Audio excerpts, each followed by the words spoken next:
Hey everybody, welcome back to The Loop, where we are continuing our Summer in the Psalms together. This week we are talking all about attitude. There are some days when we all need an attitude adjustment.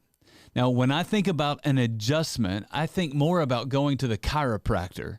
Now, I've never actually been to a chiropractor, but I have a lot of friends, coworkers, and family members who have been. They usually go see a chiropractor because they're experiencing some kind of pain or discomfort in their life. And what the chiropractor realizes is that there is an alignment problem, and so adjustments need to be made. Now, I think that's a pretty good picture of why so many of us need an attitude adjustment in our lives.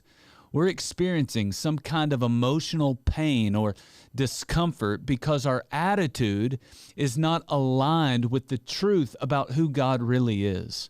We let our circumstances deceive us into thinking that God is not good or that God doesn't care. It's not true.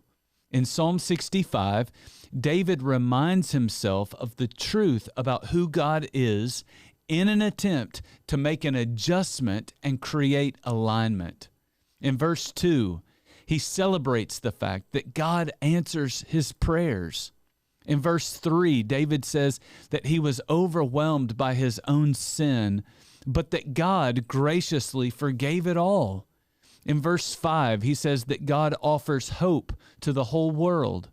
In verse 6, he celebrates the power of God. In verse 8, he thanks God for the beautiful mornings and the peaceful evenings. In verse 9, he says that the land is full of all that we need for life, water to drink and food to eat. David is reminding himself of all that is true about God. That's what attitude is.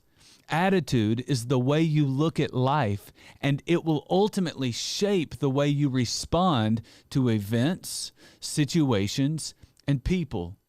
So instead of thinking about all that is wrong in your world, take a minute or two and think about all that is good about God.